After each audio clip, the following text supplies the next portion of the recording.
नमस्कार दोस्तों, मैं हूं मायावी और आप सुन रहे हैं आज की एक बेहद डरावनी ट्रक हॉरर स्टोरी। आज की स्टोरी का टाइटल है दिल्ली मेघालय फ्रंटियर रोड, काला धुआं घाटी की डरावनी रात। आज की कहानी के नायक हैं ट्रक ड्राइवर अरविंद यादव और उनके साथ है उनका खलासी रईस। दोनों की उस रात की सच्ची दहशत हमारी इस पूरी कहानी में खुलती जाएगी। तो दोस्तों, बिना किसी देरी के चलिए शुरू करते हैं आज की यह खतरनाक और सांसें रोक देने वाली हॉरर स्टोरी।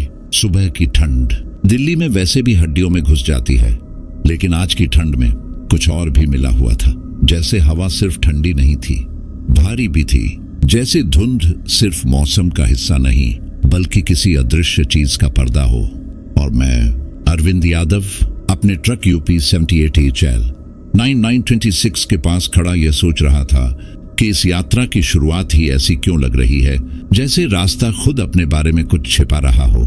मैंने बोनट उठाया, हाथों में अभी भी नींद थी, पर आदत है, ट्रक मेरा घर भी है और जिम्मेदारी भी। एक एक नट, एक एक pipeline, brake valve, air pressure, grease point, सबको बिना आवाज के देखकर समझ लेना कि आज ये मशीन मूड में है या नहीं। ये ड्राइवर का वो हुनर है जो किसी किताब में नहीं मिलता।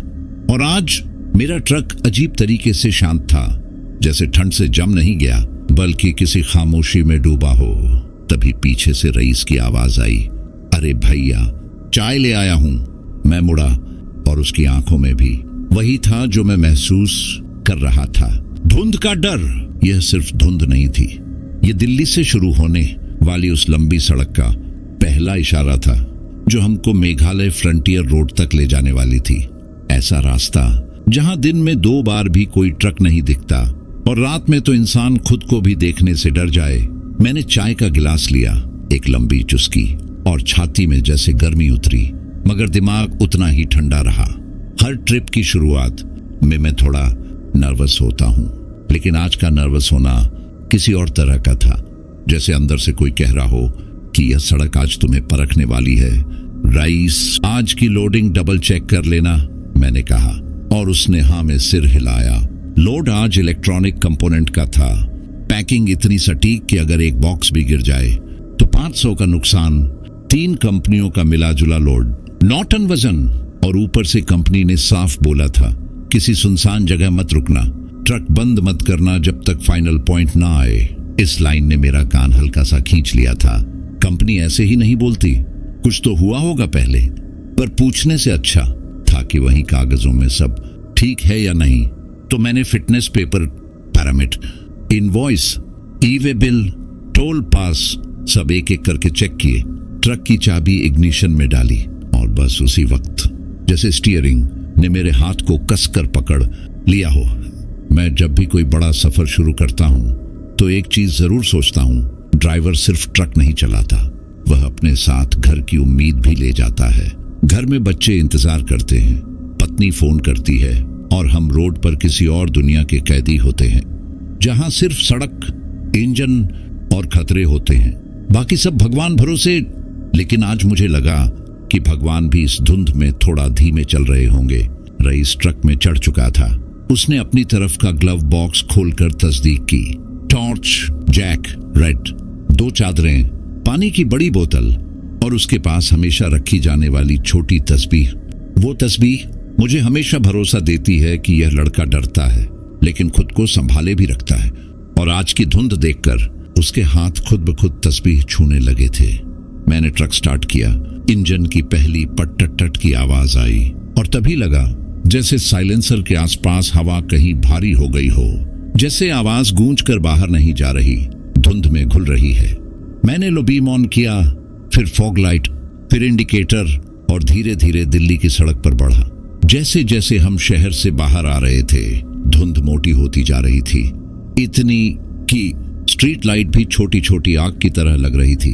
वह रोशनी भी अपना रास्ता नहीं बना पा रही थी और मैं स्टीयरिंग पर हाथ कसकर पकड़ते हुए सोच रहा था, अगर अभी इतनी धुंध है तो रात में क्या हाल होगा।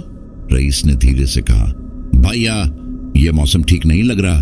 कोहरे में जिन चीजों का डर होता है ना, वो दिखती कम है, महसूस ज्यादा होती है। मैंने हल्का सा हंसकर कहा, हाँ, लेकिन डर दिख जाने वाला सबसे अच्छा डर होता है। सड़क पर जो दिखे वही ठीक, जो ना दिखे वही मुसीबत। ये बात कहते वक्त मैंने खुद महसूस किया कि मैं उसे नहीं, खुद को समझा रहा हूं, क्योंकि मुझे आज सड़क साफ साफ दिख ही नहीं रही थी, जैसे आगे की 20 मीटर दुनिया ही गायब हो, दिल्ली को पीछे छोड़ते हुए। जैसे ही हम हाईवे पर आए तो सड़क पर एक अजीब सा सन्नाटा फैला हुआ था। ट्रक चालक इसकी आदत डाल लेते हैं, लेकिन आज का सन्नाटा कुछ अलग था। जैसे पूरे हाईवे पर कोई बैठकर हमारी आवाज सुन रहा हो, जैसे हर मोड़ पर कोई धुंध के पीछे छिपकर हमें देख रहा हो। और यह एहसास हर गुजरते किलोमीटर के साथ भारी होता जा रहा था। मैंने हल्का एक्सीलरेटर दिया, इंजन गरजा और ट्रक बढ़ता गया, लेकिन दिल में जो बेचैनी थी वो बढ़ने की बजाय जमती जा रही थी, जैसे धुंध इन रास्तों की मालिक हो और हमें पूछने के बिना अंदर आने ही नहीं देना चाहती हो। और ठीक इसी वक्त जैसे पहली बार मुझे लगा कि इस सफर की सबसे बड़ी चुनौती सड़क नहीं, मौसम नहीं, दूरी नहीं, कुछ और है। कुछ ऐसा जो दिखता नहीं लेकिन महसूस होता है, कुछ ऐसा जो सामने नहीं पर करीब लगता है, कुछ ऐसा जो अभी शुरू नहीं हुआ लेकिन आएगा जरूर। और मैं नहीं जानता था कि काला धुआं घाटी इस सफर में किस रूप में हमारा इंतजार कर रही है। हाईवे पर धुंध अब ऐसे गिर चुकी थी जैसे किसी ने आसमान से सफेद राख फेंक दी हो।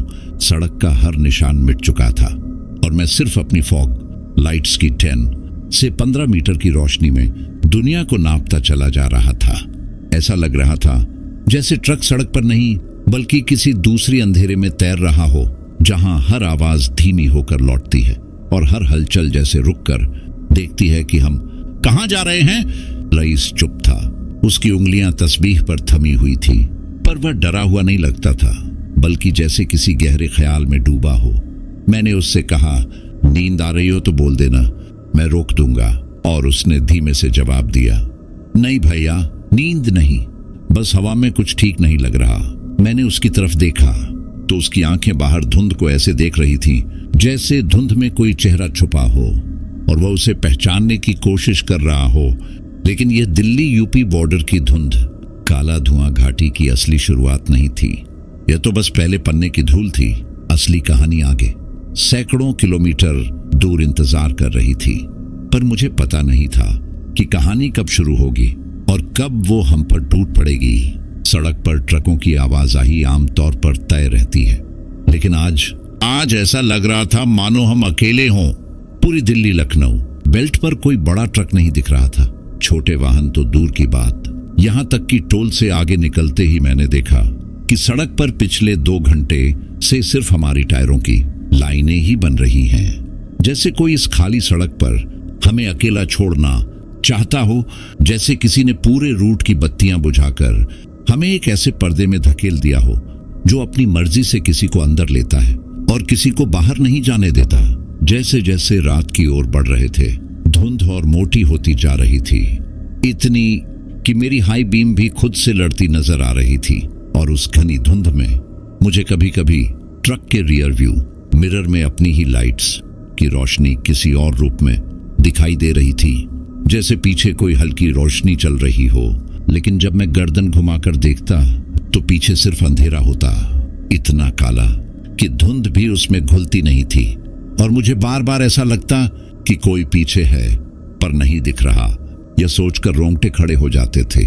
मैंने ट्रक को 40 से 45 की स्पीड पर स्थिर रखा और अपने आप से कह रहा था, अरविंद, ड्राइविंग तू ही जानता है, डर को अपने हाथ पर मत आने दे। पर डर कोई बाहरी चीज नहीं था, डर वही था जो मेरे सिर के पीछे जैसे हवा की तरह चल रहा था। 3 घंटे का सफर हो चुका था और हम आरामदेह ड्राइव से बहुत दूर निकल चुके थे। तभी रईस ने पहली बार कुछ ऐसा कहा जिसने मेरी रीढ़ में झटके जैसे डाल दिए, भैया, रोड की साउंड बदल गई है। मैंने तुरंत ध्यान दिया और सच में टायरों की आवाज में एक अजीब सी गूंज थी, जैसे सड़क के नीचे खोखलापन हो, जैसे हम किसी खाली ढांचे पर चल रहे हों। और यह सामान्य हाईवे साउंड नहीं थी, ये वैसी आवाज थी जो पहाड़ी या खड्डों के ऊपर से गुजरते वक्त आती है। पर हम थे पूरी तरह सपाट मैदान में, कोई पहाड़ी, कोई नदी, कोई पुल, कुछ भी नहीं था। लेकिन सड़क खुद जैसे नीचे से खोखली लग रही थी, मैंने तुरंत गियर डाउन करके स्पीड 30 पर लाई।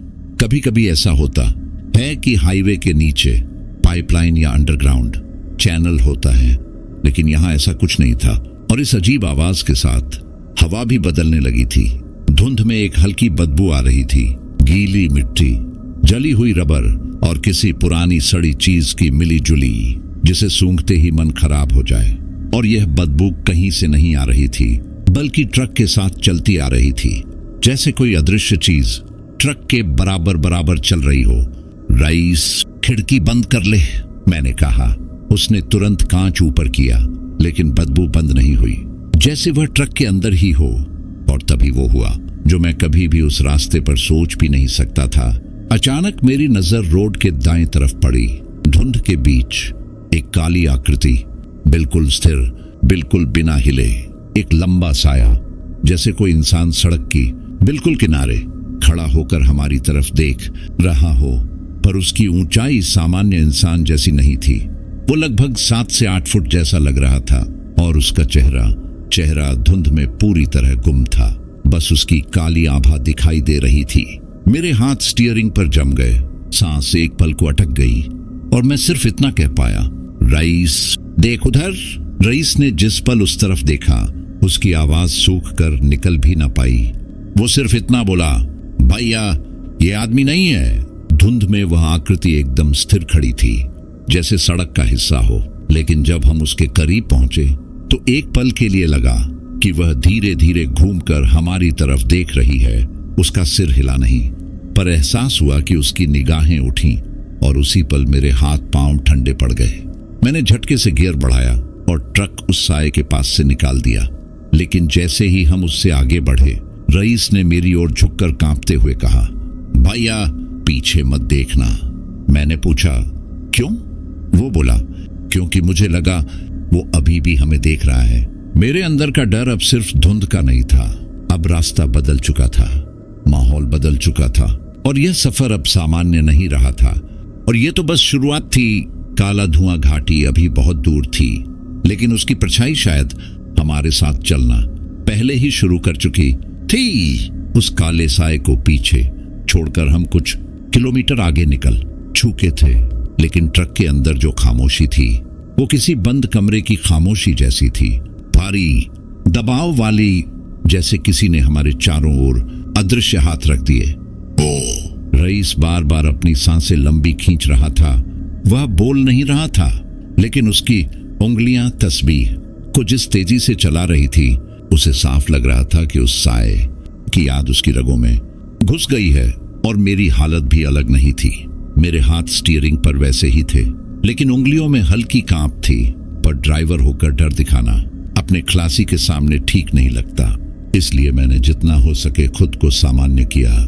पर अंदर जो उथल पुथल थी, वह असली थी। कोई भी ड्राइवर जानता है कि साया दिखने का मतलब हमेशा सामान्य नहीं होता, खासकर तब जब वह साया इंसान जैसा हो, पर इंसान न लगे। मैं स्पीड 45 पर स्थिर रखे था, लेकिन अब हवा भी अजीब लगने लगी थी। ट्रक में जितनी आवाजें आती हैं, इंजन की गड़गड़ाहट, गियर की हल्की घर-घर, टायरों की लगातार थम-थम, वो सब ठीक थी। लेकिन उनके बीच बीच में जैसे कोई बेहद धीमी फुसफुसाहट घुल रही थी, इतनी हल्की कि अगर ध्यान ना दो तो लगे हवा का शोर है। लेकिन मैं ड्राइवर हूं, हम आवाजों को पहचानते हैं, और यह हवा की आवाज नहीं थी। यह जैसे कोई दूर से बुदबुदा रहा हो, जैसे कोई चलते ट्रक के करीब साथ साथ कुछ कह रहा हो। पर धुंध इतनी घनी थी कि कोई देख ही नहीं सकता। तो फिर ये आवाजें आ कहां से रही थी? मैंने रेडियो ऑन करने की कोशिश की ताकि माहौल थोड़ा टूटे, लेकिन जैसे ही ऑन किया, सिर्फ भारी स्टैटिक आवाज आई, शुं शुं शुं। कोई चैनल पकड़ा ही नहीं, जबकि कुछ मिनट पहले रेडियो बिल्कुल ठीक चल रहा था। मैंने चैनल बदलना चाहा, लेकिन हर तरंग पर वही खड़खड़ाती आवाज, जैसे हवा के अंदर कुछ ऐसा है जो फ्रीक्वेंसी को दबा देता है। रईस ने मेरी तरफ देखा और बोला, भैया, रेडियो बंद कर दो, इस आवाज से मन अजीब सा हो रहा है। मैंने तुरंत रेडियो बंद कर दिया और फिर सड़क पर ध्यान लगाया। धुंध और घनी हो चुकी थी।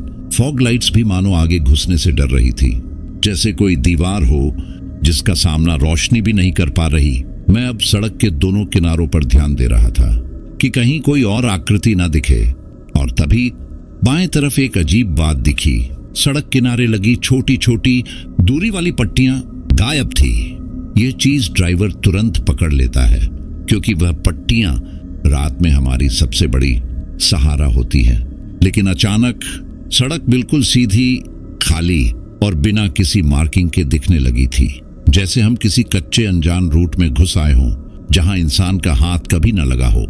मैंने जीपीएस चेक किया, वो एकदम बीच में रुक गया था, ना आगे दिखा रहा न पीछे, सिर्फ यही बता रहा था कि हम रूट के ऊपर हैं, लेकिन किस पॉइंट पर इसका कोई नाम नहीं। ये बहुत गलत संकेत था। भैया, जीपीएस क्यों रुक गया? रईस ने डर कर पूछा। मैंने शांत रहते हुए कहा, कोई नेटवर्क इशू होगा, घबराने की जरूरत नहीं। लेकिन असलियत यह थी कि मेरा माथा गर्म हो चुका था, क्योंकि जीपीएस का अचानक सफेद स्क्रीन हो जाना और सड़क की पट्टियों का गायब होना, ये दोनों बातें सामान्य नहीं थी। मैं गियर को 5वें से 4थे पर लाया और स्पीड 30 पर कर दी, और तभी पहली बार मुझे एहसास हुआ कि सड़क की सतह भी बदल चुकी है। पिछली कई किलोमीटर पर जो साउंड आई थी वो खोखलेपन की थी, लेकिन अब साउंड ऐसी आ रही थी जैसे सड़क कच्ची मिट्टी और पुराने पत्थरों पर बदल गई हो। पर हम तो नेशनल हाईवे पर थे, एनएच का कोई हिस्सा इतना कच्चा नहीं होता, कम से कम इस रूट पर तो बिल्कुल नहीं। मैं ट्रक को धीरे चलाते हुए आगे बढ़ रहा था, और तभी मेरी गर्दन के पीछे एक अजीब सी ठंडक उतरी, जैसे किसी ने बहुत पास से फूंक मारी हो। मैंने तुरंत रियर व्यू मिरर देखा। कुछ नहीं था, सिर्फ धुंध। लेकिन धुंध के अंदर एक जगह हल्की सी हरकत दिखी, इतनी धीमी कि आंखें झपकते ही गुम। लेकिन मैं कसम खाता हूं, वहां कुछ था, कोई था। मैंने खुद से कहा कि यह सिर्फ वहम है, लेकिन रईस की हालत बता रही थी कि उससे भी कुछ महसूस हो रहा था। वह एक कटक आगे देख रहा था, और अचानक उसने पूछा, भैया, पीछे कुछ चल रहा है क्या? यह सुनते ही मेरा गला सूख गया। मैंने कहा, नहीं, लेकिन अंदर से लगा कि यह झूठ मैंने खुद को भी नहीं मनवाया। हम आगे बढ़ रहे थे, और धुंध की मोटाई इतनी बढ़ चुकी थी जैसे हम किसी और दुनिया में घुस गए हों। और तभी सड़क के बीचों बीच ट्रक हल्का सा दाएं मुड़ा, जबकि मैंने स्टीयरिंग नहीं घुमाया था, जैसे नीचे के टायर किसी चीज से हल्का सा बचकर निकले हों। मैंने झटके से पकड़कर ट्रक सीधा किया, और रईस हड़बड़ाकर बोला, क्या था भैया नीचे? मैंने नीचे झांक कर देखने की कोशिश की, लेकिन धुंध ऐसी थी कि बस ट्रक की नाक से आगे कुछ नहीं दिखता था, और उस ना दिखने में भी जैसे कुछ हिलता डुलता एहसास हो। मैंने खुद को संभाल कर कहा, कुछ नहीं था, कोई जानवर होगा। लेकिन मेरे ही शब्द मुझ पर भारी पड़ गए, क्योंकि जानवर की आवाज, किसी कदम की आवाज, किसी चीज के भागने की आवाज, कुछ भी नहीं आया। जैसे सड़क पर कोई था ही नहीं, पर ट्रक के नीचे कुछ था, किसी की मौजूदगी जैसी कोई चीज थी जो नजर नहीं आई। और ठीक उसी पल वह आवाज पहली बार साफ सुनाई दी, धुंध के अंदर से, बहुत धीमी, बहुत लंबी, गिस गिस सा, जैसे कोई खुरच रहा हो, जैसे कोई सड़क पर घसीट रहा हो, जैसे कोई चीज ट्रक के बिल्कुल पीछे चल रही हो। और उस आवाज ने मेरी सांस रोक दी। मैं ब्रेक नहीं लगा सकता था, क्योंकि रुकना मतलब खुद को अंधेरे के बीच उजागर करना। इसलिए मैंने ट्रक बढ़ाया, लेकिन आवाज भी बढ़ी, जैसे वह चीज अब तेजी से पीछे आ रही हो। धुंध में हमारे बिल्कुल पीछे मेरे हाथ पसीने से गीले हो चुके थे, और पहला बार महसूस हुआ, काला धुआं घाटी अभी दूर है, लेकिन उसकी दुष्ट हवा हम तक पहुंच चुकी है। धुंध की दीवार इतनी मोटी हो चुकी थी कि मुझे लगने लगा था कि ट्रक किसी सुरंग में चल रहा है। बस फर्क इतना कि सुरंग की कोई दीवारें नहीं थी, कोई शुरुआत नहीं, कोई अंत नहीं, सिर्फ सफेद गाढ़ा अंधेरा, और उसके बीच बीच में वह लगातार घसीटने वाली आवाज जो अब साफ साफ मेरे ट्रक के पीछे से आ रही थी। घिस घिस घिस, जैसे कोई बहुत भारी चीज या कोई बहुत लंबी चीज सड़क पर अपने वजन से घिसटते हुए आगे बढ़ रही हो। और मेरे टायरों की आवाज उसके साथ ताल में नहीं मिल रही थी, बल्कि टकरा रही थी, जैसे दो अलग अलग दुनिया की आवाजें एक दूसरे के ऊपर चढ़कर गूंज रही हो। मैंने रईस को नहीं देखा, लेकिन उसकी सांसों की रफ्तार बता रही थी कि वह अब धड़कन के मुताबिक सांस नहीं ले रहा था, बल्कि डर के हिसाब से छोटी छोटी तेज तेज, जैसे इंसान खुद को शांत रखने की कोशिश करता है, लेकिन दिमाग डर को अकेला छोड़ने से इनकार कर देता है। और ये आवाज, ये खड़खड़ाती घिसटती आवाज इस समय हमारे बीच तीसरा आदमी बन गई थी, क्योंकि ट्रक के पीछे जो भी था उसका अस्तित्व सिर्फ आवाज तक सीमित नहीं था। वह मौजूद था हमारे बहुत पास, इतना पास कि अगर मैं ब्रेक मार देता तो शायद वह धुंध चीरकर मेरे पीछे के कांच से भी दिख जाता। मैंने हिम्मत बांधकर एक्सीलरेटर थोड़ा दबाया। ट्रक 35 से 40 पर आया, फिर 45 तक, लेकिन आवाज भी तेज होने लगी। ऐसा लग रहा था कि वह चीज भी हमारी स्पीड पकड़ रही है, जैसे कोई इंसान, कोई जानवर, या शायद इंसान जैसा कोई जीव। लेकिन वह आवाज ऐसी थी जो किसी जीव की नहीं लगती थी, क्योंकि इंसान या जानवर भागते हैं, वे आवाज पैर की होती है, थप थप की होती है, लेकिन यह आवाज घिसटने की थी। मतलब या तो वह चीज बहुत बड़ी थी या पैर ही नहीं थे। रईस ने अचानक धीमी आवाज में कहा, भैया पीछे मत देखना, जो भी है वो चाह रहा है कि हम पीछे देखें। यह सुनते ही मेरी रीढ़ में करंट जैसा दौड़ गया, क्योंकि कुछ देर से यही महसूस हो रहा था कि जैसे कोई आंखें मेरी गर्दन पर रखी हों, जैसे पीछे कोई खड़ा हो और ट्रक के अंदर झांकने की कोशिश कर रहा हो। पर मैं खुद को रोक रहा था, क्योंकि सड़क धुंध की वजह से गायब हो चुकी थी, और अगर मैंने एक सेकंड भी आंख हटाई तो हम या तो किसी खड्ड में गिरेंगे या किसी दिखती ना दिखती चीज से टकरा जाएंगे। मैंने खुद को मजबूती से कहा, रियर मिरर मत देखना, मत देखना, चाहे कुछ भी हो, पीछे मत देखना। पर इंसान की नजर वहीं जाती है जहां नहीं जानी चाहिए। मैंने एक पल के लिए रियर व्यू मिरर को नजर के कोने से देखा और मेरा दिल ठिठक गया। मिरर में सिर्फ धुंध नहीं थी, धुंध में हल्की हल्की काली लकीरें चल रही थी, जैसे कोई बेहद लंबी चीज बेहद धीमी चाल में, बिल्कुल जमीन से सटी हुई, हमारे ट्रक के पीछे चल रही हो। लेकिन उसका आकार पता नहीं चलता था, बस लंबे लंबे काले धब्बे, जैसे किसी विशाल चादर के किनारे हों या किसी बड़े शरीर की परछाइयां। मैंने तुरंत नजर हटा ली और दिल इतनी जोर से धड़क रहा था कि लगा सीने से बाहर आ जाएगा। मेरी हथेलियां और पसीने से भीगी हुई थी, और स्टीयरिंग पकड़ते वक्त ऐसा लग रहा था जैसे मैं लोहे को नहीं, किसी ठंडी चिकनी चीज को पकड़ रहा हूं। रईस ने मुझे देख लिया था। उसने कुछ नहीं पूछा, बस धीरे से बोला, भैया वो इंसान नहीं है। मैंने बस इतना कहा, पता है। फिर कुछ मिनट तक हम दोनों खामोश रहे, लेकिन डर ने खामोशी नहीं छोड़ी। वो तो अब खुलकर दिमाग में बैठ चुका था। अचानक सड़क पर हल्की हल्की कंपन महसूस होने लगी, जैसे ट्रक किसी कच्ची सतह पर नहीं बल्कि किसी नरम चीज पर चल रहा हो। सड़क अब मिट्टी नहीं लग रही थी, न पत्थर न कंक्रीट। यह एहसास बेहद गलत था, क्योंकि नेशनल हाईवे के किसी भी हिस्से में सड़क नरम नहीं होती, लेकिन यहाँ ट्रक के टायर नीचे धंसते नहीं थे, बस हल्की थरथराहट देती सतह पर फिसल रहे थे, जैसे कोई पुराना कपड़ा हो या किसी पशु की खाल। या मैंने तुरंत दिमाग रोक दिया। ऐसे ख्याल सड़क पर चलते ड्राइवर को पागल बना देते हैं, पर असली झटका तो अगले सेकंड लगा।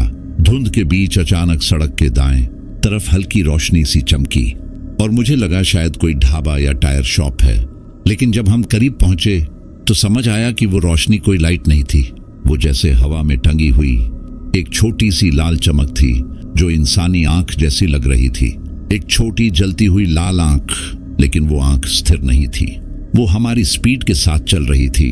मैंने घबराकर स्टीयरिंग सीधा पकड़ा, आंखें सड़क पर गड़ाई और दिमाग को सिर्फ एक ही दिशा दी, ये सब मत देख, बस ट्रक चलाते रह। रईस ने फुसफुसाकर पूछा, भैया वो जो दाई तरफ था देखा आपने? मैंने कहा, देखा और फिर नहीं देखा। अब मेरी आवाज भी मेरे अपने जैसा नहीं लग रही थी, उसमें कंपन था, डर था, और सबसे ज्यादा यह एहसास था कि जो कुछ हो रहा है वह सिर्फ धुंध का खेल नहीं है, ना हवा का, ना अकेलेपन का। ये कुछ और है, कुछ ऐसा जो इंसानों के रास्ते पर नहीं आता, लेकिन आज आ गया है। हम लगभग आधा किलोमीटर आगे बढ़े ही थे कि अचानक पीछे आ रही वो घसीटने वाली आवाज पूरी तरह बंद हो गई। ट्रक के अंदर एकदम सन्नाटा, इतना गहरा सन्नाटा कि इंजन की आवाज भी छोटी लगी। मैंने सांस रोककर सड़क पर ध्यान दिया, और अगले ही क्षण पहली बार लगा कि शायद वह चीज अब पीछे नहीं, कहीं आगे खड़ी हो सकती है। और इस ख्याल ने मेरी आत्मा तक ठंडा कर दिया। जब पीछे से आ रही वो घसीटने वाली आवाज अचानक गायब हुई तो जो सन्नाटा फैल गया वो सन्नाटा किसी मरघट के सन्नाटे से भी भारी था।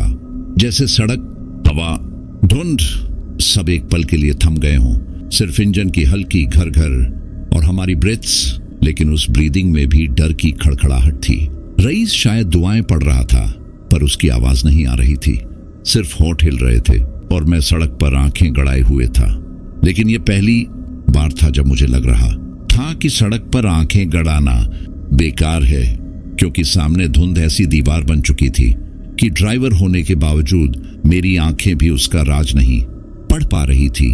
वही 10 से 15 मीटर की रोशनी, वही सफेद पर्दा, पर आज वह पर्दा किसी और ही चीज का गेट जैसा था। एक ऐसा गेट जो हवा में है लेकिन सच में मौजूद है।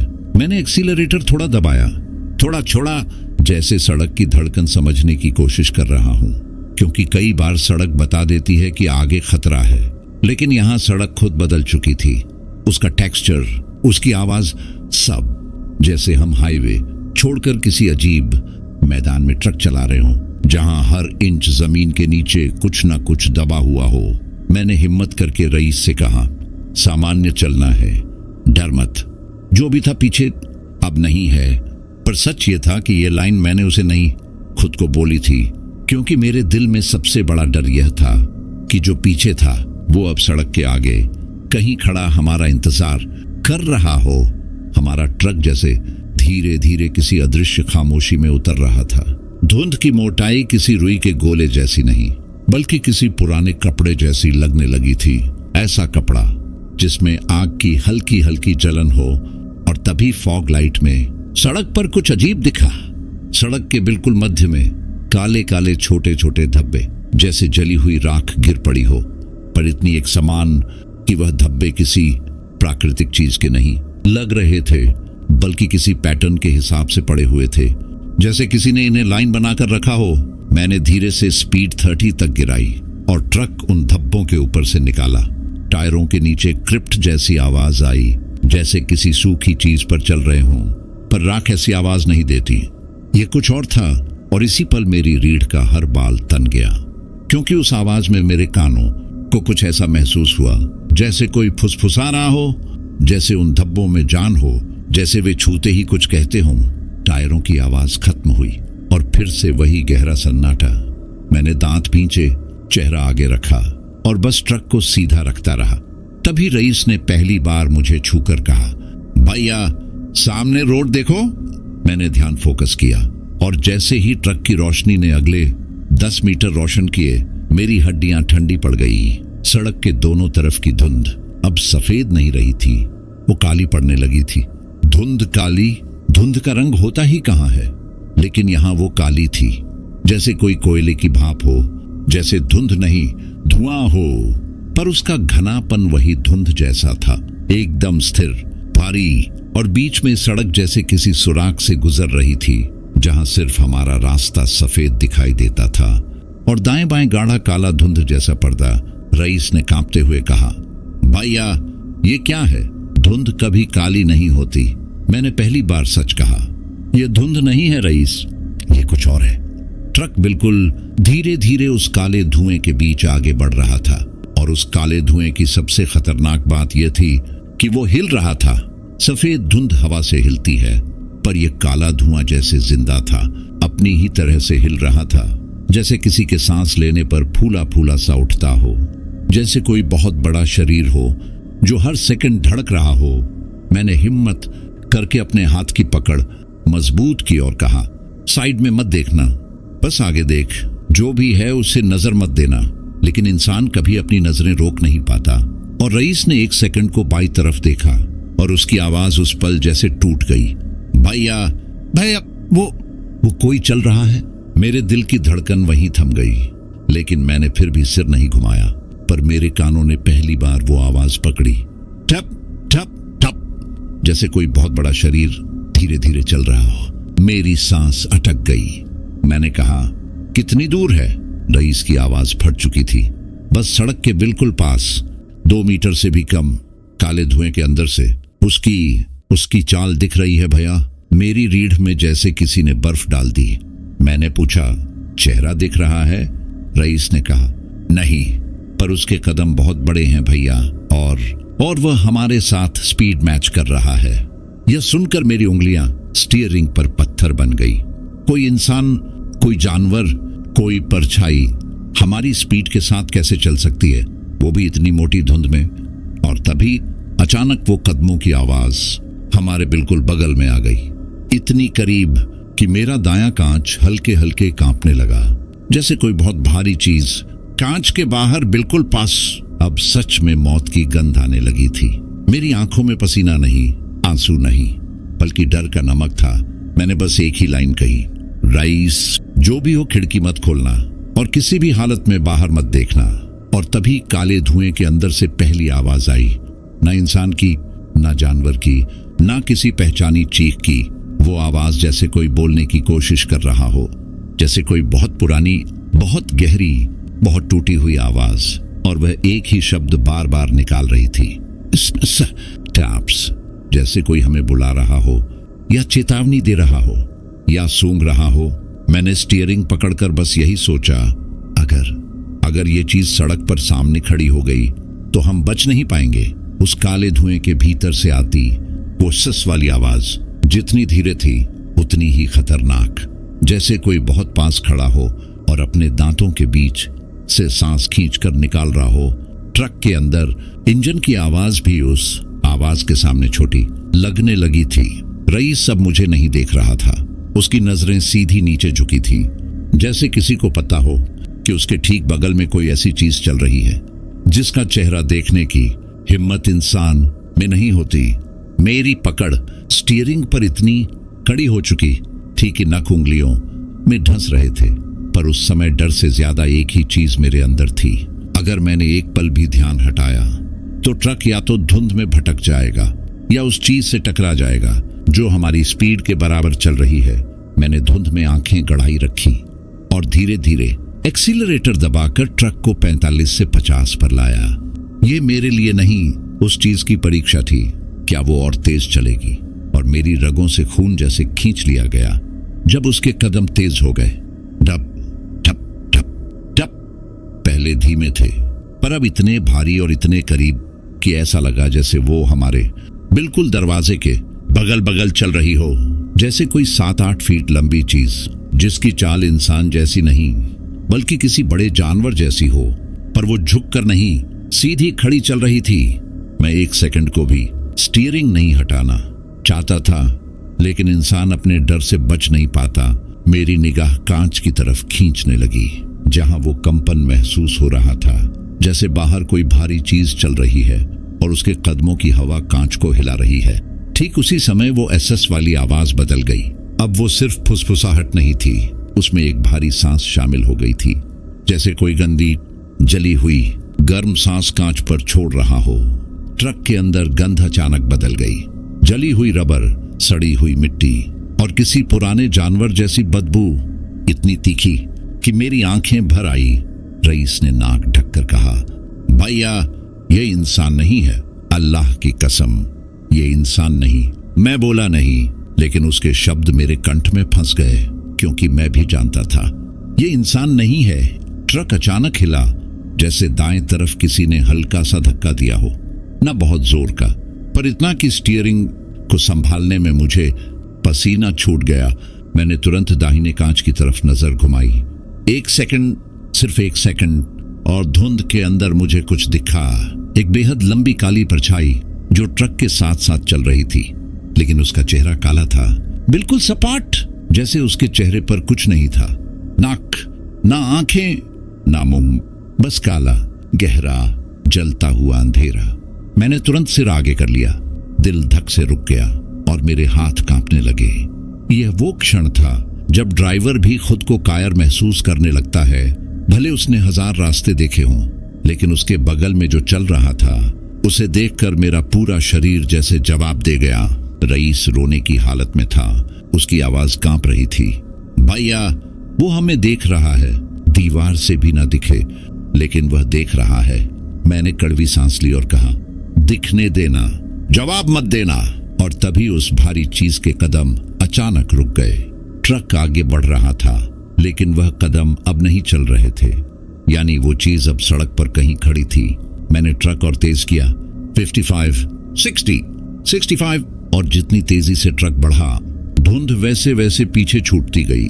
कुछ सेकंड में वो आवाज, वह गंध, वह कंपन, सब गायब। लेकिन राहत ज्यादा देर टिकती कहाँ है। जैसे ही हमने सड़क का एक मोड़ पार किया, पल भर के लिए धुंध हल्की हुई और उस धुंध के पर्दे के पीछे बिल्कुल रोड के किनारे कुछ खड़ा दिखा। पहले लगा पत्थर होगा, पेड़ होगा या कोई साइन बोर्ड, पर जैसे ही हम कुछ मीटर पास आए, मेरी सांस छाती में पकड़ गई। वो वहीं था, काली परछाई, लेकिन अब सड़क के बिल्कुल किनारे खड़ी हुई। चेहरा वहीं काला सपाट, शरीर लंबा, असामान्य, डरावना, और उसकी गर्दन धीरे धीरे हमारी ओर मुड़ रही थी।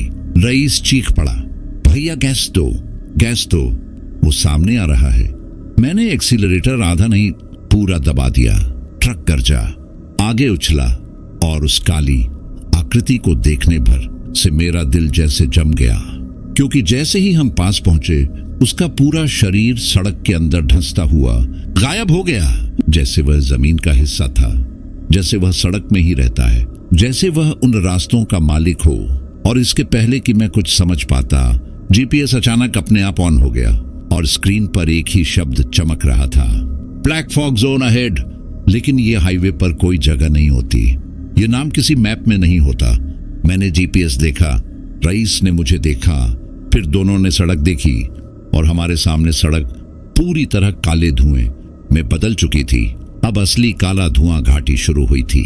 जब जीपीएस की स्क्रीन पर ब्लैक फॉग जोन अहेड चमका, तो मुझे लगा ये कोई गड़बड़ी होगी, कोई सिस्टम एरर, कोई सिग्नल मिस। पर मेरे अंदर की किसी गहरी जगह ने तुरंत कहा, नहीं, यह एरर नहीं है, यह चेतावनी है, बस उस भाषा में जो मशीनें बोलती हैं। मेरा दिल इतनी जोर से धड़क रहा था कि स्टीयरिंग की लाइनों में उसकी थरथराहट महसूस हो रही थी। रईस ने जीपीएस को 3 बार देखा, फिर मुझे देखा और उसके होंठ सूख कर फटने जैसे हो गए। उसने दबे हुए स्वर में कहा, भैया ये क्या जोन है? इस नाम का तो कोई रूट नहीं, कभी सुना भी नहीं। मैंने उत्तर में सिर्फ सिर हिलाया, क्योंकि अगर बोलता तो आवाज कांप जाती। सड़क हमारे सामने किसी अंधे कुएं की तरह फैली हुई थी। न सफेद धुंध, न हवा, सिर्फ गाढ़ा भारी जिद्दी काला धुआं, जैसे कोयले की आग से निकला हो, जैसे किसी जली हुई दुनिया का धुआं हो। उसकी गहराई समझना नामुमकिन, क्योंकि वह धुआं रोशनी को अंदर लेता था, लेकिन वापस नहीं करता था। जैसे रोशनी भी उसमें जिंदा नहीं बच सकती। फॉग लाइट्स पूरी चमक पर थी, पर रोशनी धुएं से टकराकर वहीं खो जाती थी। हम जैसे किसी अनजानी सुरंग के सामने खड़े थे, जिसकी दीवारें नहीं, सिर्फ काला चलता हुआ शरीर था। मैंने अपनी उंगलियों को स्टीयरिंग पर और कस लिया, इतनी कसावट कि खून उंगलियों से खींच गया। पर डर आदमी को पकड़े रहने की बजाय हथियार छोड़ने पर मजबूर करता है, और मैं इस वक्त खुद को सिर्फ एक ही चीज से बचा रहा था, पैनिक से। ट्रक आगे बढ़ाया, इंजन भारी होकर गुर्राया, जैसे उसे भी अंदर जाने से डर लग रहा हो। टायरों ने काली सतह को छुआ और उसी क्षण हवा की ठंडक बदल गई। एकदम बर्फ जैसी नहीं, बल्कि कब्र की मिट्टी जैसी ठंड। पहले कदम पर ही पता चल गया कि हम किसी जगह नहीं, किसी चीज में जा रहे थे, जैसे सड़क नहीं, किसी जीव के शरीर पर चल रहे हों। पहला मीटर, दूसरा, तीसरा, और अचानक काला धुआं ट्रक के चारों ओर चढ़ने लगा, जैसे पानी किसी बर्तन में भरता है। फर्क सिर्फ इतना कि यह पानी नहीं था, यह धुएं के अंदर का अंधेरा था, जीवित अंधेरा, ऐसा अंधेरा जिसे आंखों से नहीं, त्वचा से महसूस किया जा सकता था। रईस हल्के हल्के पड़ रहा था, पर उसकी आवाज कांप कर टूट रही थी, जैसे किसी ने उसके गले पर हाथ रख दिया हो। मैंने उससे कहा, शांत रह, कुछ मत बोल, सिर्फ बैठा रह। लेकिन सच तो यह था कि मुझे भी अपनी आवाज पर भरोसा नहीं था। जैसे जैसे हम अंदर गए, बाहरी दुनिया गायब होने लगी। रोशनी, रंग, एहसास, पहचान, सब जैसे निगल ली इस काले धुएं ने। कुछ मिनट बाद ऐसा लगा जैसे हम किसी ऐसे कमरे में चल रहे हैं जहां कोई खिड़की, कोई दीवार, कोई दिशा नहीं, सिर्फ एक भारी अंधेरा जो सांसों को भी अपने अंदर खींच लेता है। अचानक ट्रक के अंदर का तापमान गिरने लगा। पहले 12 डिग्री सेल्सियस, फिर 9 डिग्री सेल्सियस, फिर 5 डिग्री सेल्सियस। मैंने डैशबोर्ड देखा और ठिठक गया। बाहर का तापमान एकदम 0 डिग्री सेल्सियस दिखा रहा था। उत्तर भारत में बिल्कुल सपाट हाईवे पर ऐसा असंभव है, लेकिन असंभव चीजें अब हमारे सामने ही थीं। रईस कांपने लगा था। उसने हाथों को बाहों के बीच दबा लिया और कहा, भैया यह धुआं गर्म नहीं, ठंडा है। इतना ठंडा कि जैसे मौत की सांस हो। मैंने जवाब नहीं दिया क्योंकि वह सही था। सामने का काला धुआं हवा नहीं, लाश की ठंडली हुए था। और तभी ट्रक के ऊपर कुछ गिरा, जैसे कोई भारी चीज सीधे हमारी छत पर कूदी हो। ट्रक एक पल को हिला। छत में हल्की धनसक हुई, जैसे किसी जानवर का वजन पड़ा हो। मैंने एकदम ब्रेक नहीं मारे। रुकना मतलब मौत को बुलाना होता। रईस लगभग चिल्ला पड़ा, भैया छत पर कोई है, कोई बहुत भारी है।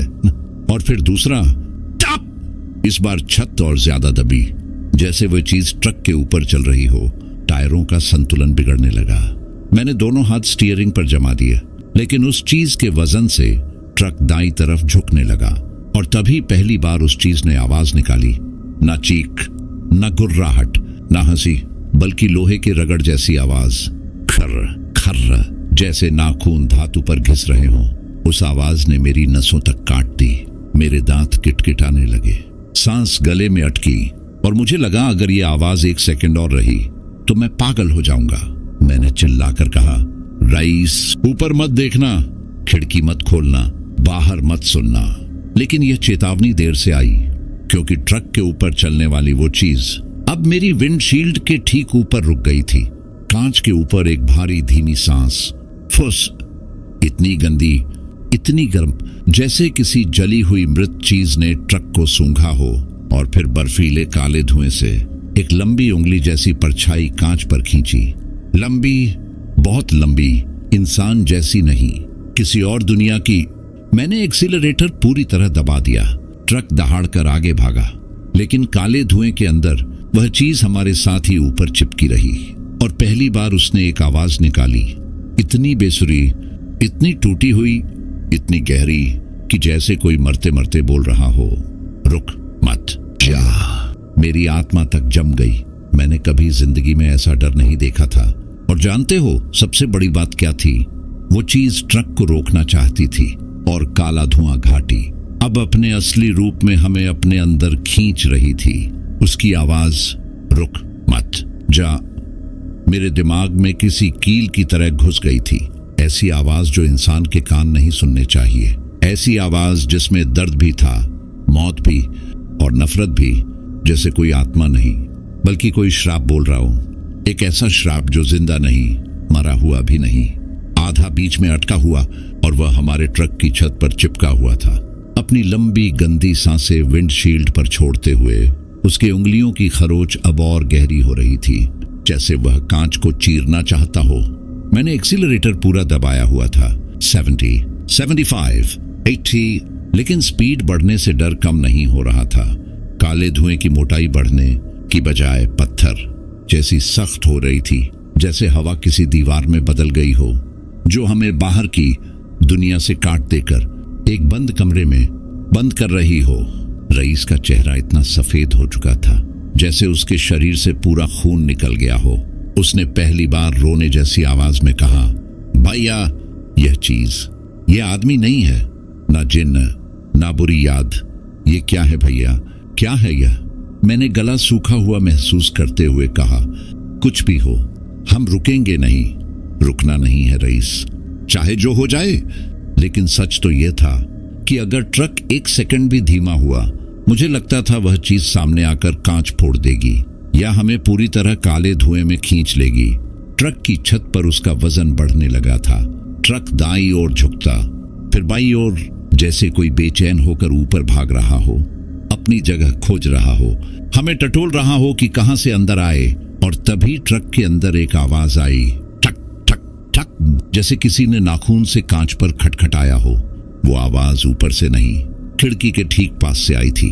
मैंने गर्दन जमाकर सीधा सामने देखा, लेकिन वो आवाज फिर आई, ठक ठक ठक ठक, जैसे कोई बाहर से कह रहा हो, खोल रईस डर के मारे मुझे पकड़कर बोला, भैया ये बगल वाली खिड़की पर है, ये कांच पर है, ये नीचे उतर आया है भैया। मेरी सांस जाम हो गई।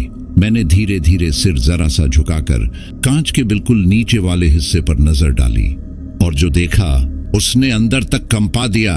काले धुएं में से एक लंबी उंगली बाहर निकली हुई थी। उंगली नहीं, नाखून 5 इंच लंबा, काला मुड़ा हुआ, जैसे 4-5 नाखून एक दूसरे से चिपके हों और वो नाखून कांच पर खटखटा रहा था। टक, जैसे कांच को बुला रहा हो।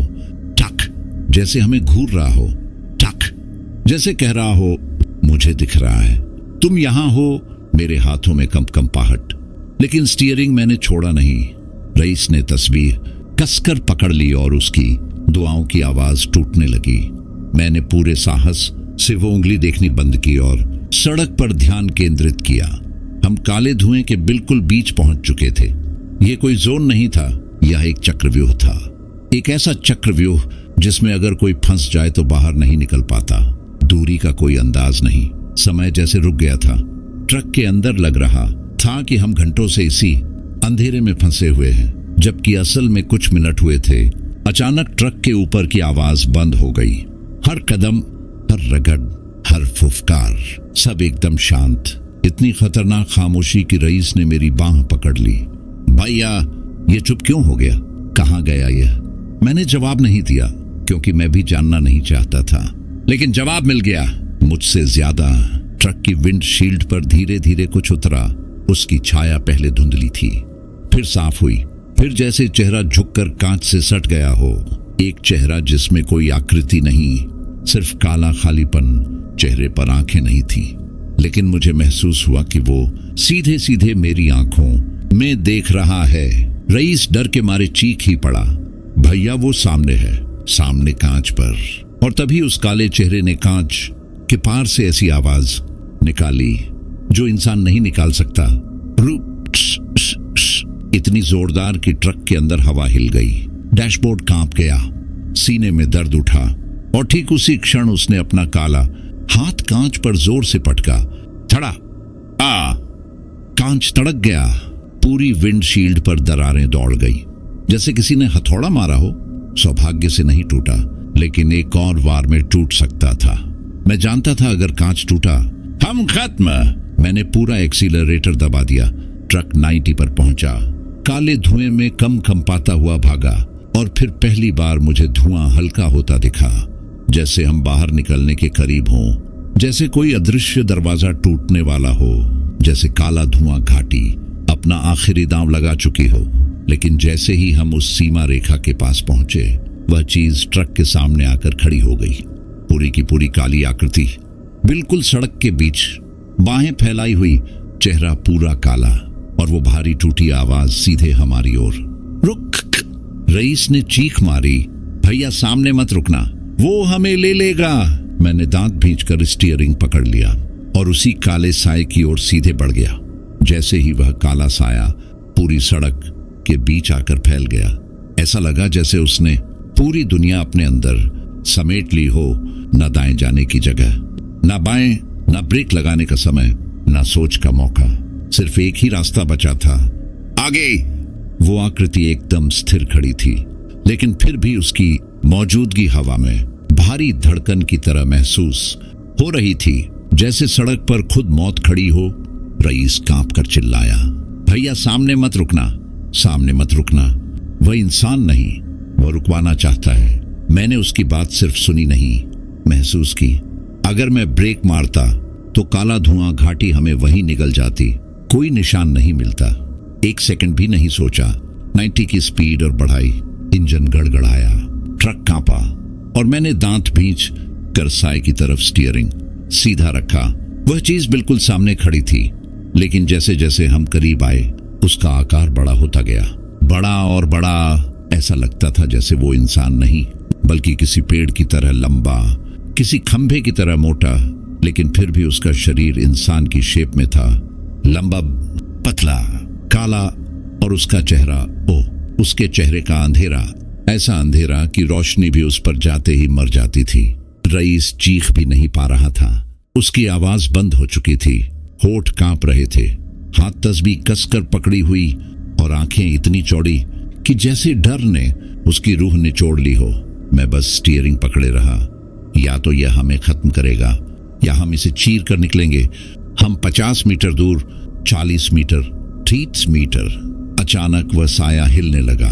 पहले उसका सिर धीरे धीरे दाईं ओर घूमने लगा, जैसे वह मेरी आंखों में सीधे झांक रहा हो। फिर उसका पूरा शरीर मुड़ने लगा, लेकिन यह इंसान की तरह नहीं मुड़ रहा था। उसकी गर्दन, कंधे और कमर अलग अलग दिशाओं में हिल रहे थे, जैसे उसके शरीर की हड्डियां अंदर से टूटी हों, या जैसे उसके शरीर में हड्डियां हो ही नहीं। वो ऐसा मुड़ा जैसे पूरी दुनिया उलट पुलट हो गई हो। और फिर उसने हाथ उठाया, एक बेहद लंबा काला पतला हाथ, और उसने सड़क के बीच ऐसे फैलाया जैसे कह रहा हो, आओ, रुक जाओ। लेकिन मैं रुकने वाला नहीं था। मैंने और तेज एक्सीलरेटर दबाया। 95, 8, और तभी वो साया कूदकर सीधे ट्रक की ओर आया। एक क्षण, बस एक क्षण, और ऐसा लगा जैसे पूरा ट्रक किसी दानव की टक्कर से थरथरा गया। ओह, कांच और तड़क गया, छत धंस गई, ट्रक हवा में हिला और लाइन से बाहर जाने लगा। मैंने पूरी ताकत से स्टीयरिंग मोड़ा। ट्रक दाईं ओर झटका खाकर फिर सीधा हुआ। रईस चीख पड़ा, भैया वो छत पे है। वो फिर छत पे है। मैंने देखा छत पर कोई बहुत भारी चीज फिर चल रही थी। फिर वहीं घसीटने की आवाज, कर्र कर्र, जैसे नाखून धातु में धंस रहे हों। मैंने पूरा दम लगाकर ट्रक को तेजी से आगे धकेला। 100, नो फायर, 110, लेकिन वह चीज फिर भी साथ थी, न गिर रही, ना हट रही, बस छत पर चिपकी हुई, जैसे हमारी जान उसकी मुट्ठी में हो। अचानक छत के एक हिस्से में लंबी दरार पड़ गई। एक काला हाथ उस दरार के बीच से अंदर घुसने लगा। उसे देखकर मेरी रूह जैसे शरीर से निकल गई।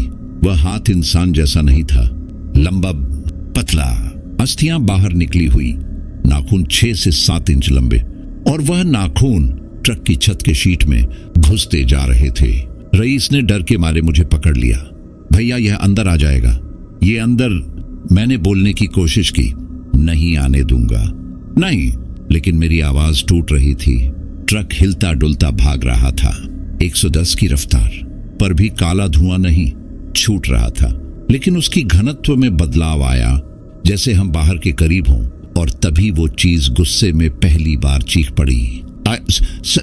ऐसी चीख जो हवा नहीं फाड़ती, सीधे दिमाग फाड़ देती है। कानों में खून उतर आया। रईस ने दोनों कान पकड़ लिया। मैंने दांत भींचकर स्टीयरिंग थामी और आंखों के सामने सफेद धुंध की एक हल्की परत दिखाई दी। हम बाहर निकल रहे थे। काले धुएं का अंत करीब था, लेकिन वह चीज यह नहीं होने देना चाहती थी। उसने अपना पूरा हाथ अंदर धंसा दिया, मेरे सिर के ठीक ऊपर, और उसकी उंगलियां छत की लाइनिंग फाड़ने लगी। अगर वो 1 सेकंड और अंदर आया, वो हमें पकड़ लेगा। और तभी काले धुएं में एक तेज हवा चली, जैसे किसी ने उसे खींच लिया हो, जैसे घाटी खुद उसे वापस बुला रही हो।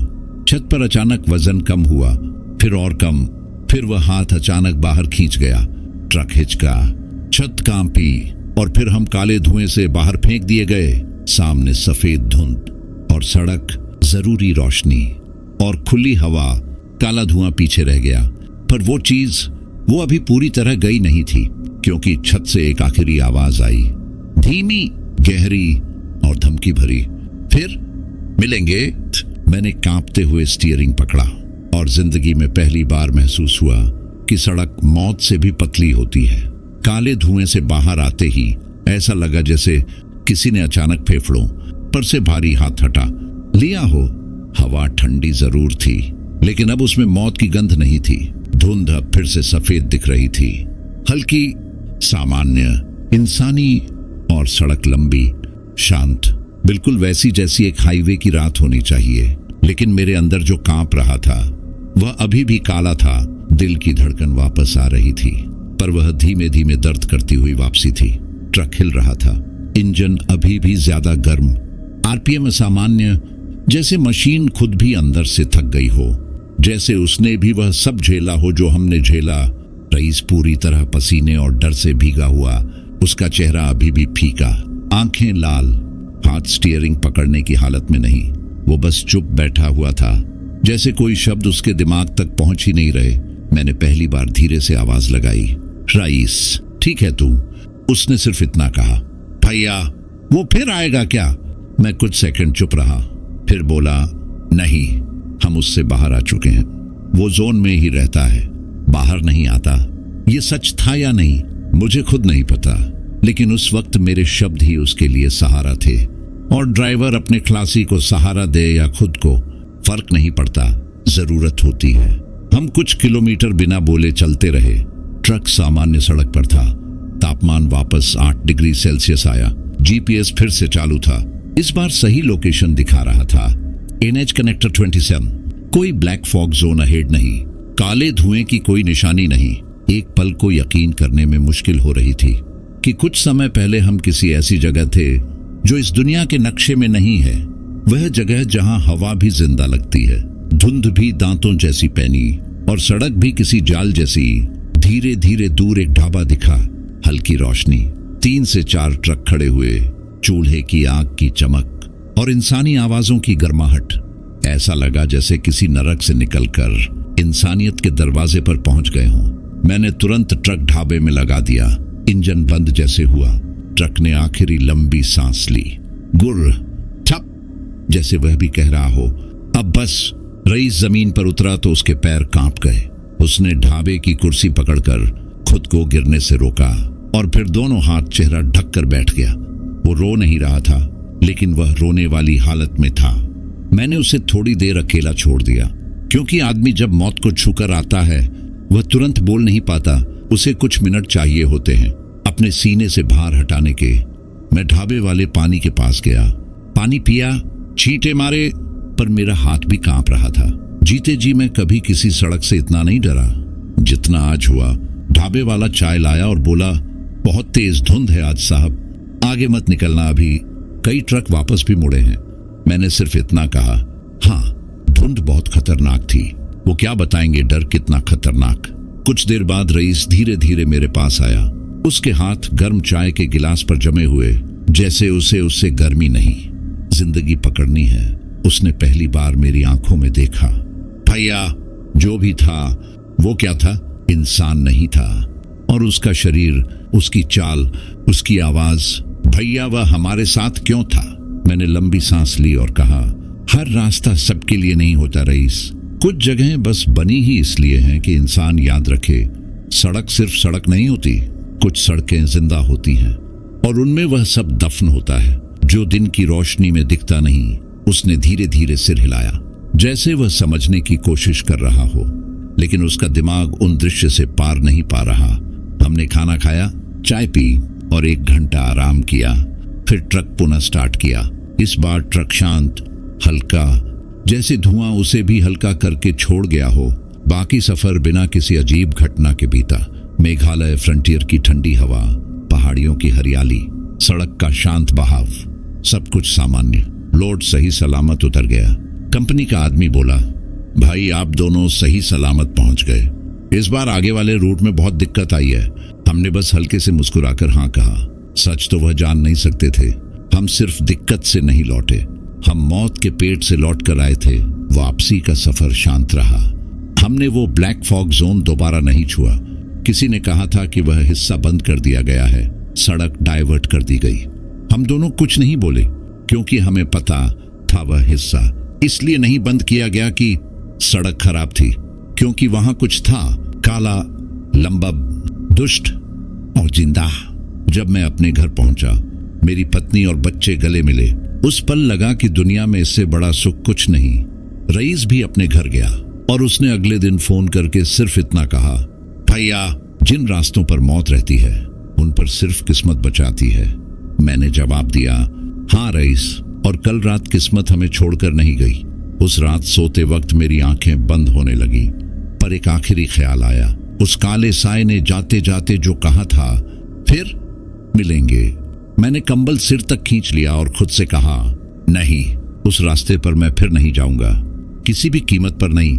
और पहली बार जिंदगी में मुझे सड़क से डर लगा। और दोस्तों, यही थी दिल्ली मेघालय फ्रंटियर रोड की काला धुआं घाटी की वह रात। एक ऐसी रात जहां सड़क सिर्फ रास्ता नहीं थी, बल्कि किसी अदृश्य अंधेरे का दरवाजा।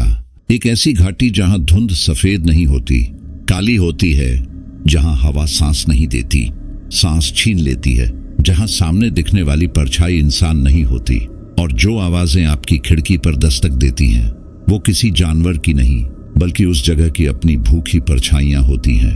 अरविंद और रईस दोनों उसी रात मौत के दरवाजे तक पहुंच गए थे, लेकिन किस्मत ने उनका हाथ पकड़ लिया और वो काले धुएं से बाहर निकल आए। लेकिन जाते जाते उस साई ने एक बात कही थी, फिर मिलेंगे। और इस लाइन ने एक बात साफ कर दी, कुछ रास्ते बस एक बार नहीं, बार बार बुलाते हैं। तो दोस्तों, अगर कभी रात के अंधेरे में सफर करते हुए आपको सड़क के दोनों ओर काला धुआं दिखे, तो याद रखना, हर धुंध मौसम की नहीं होती, कुछ धुंध किसी और दुनिया की होती है। सब्सक्राइब।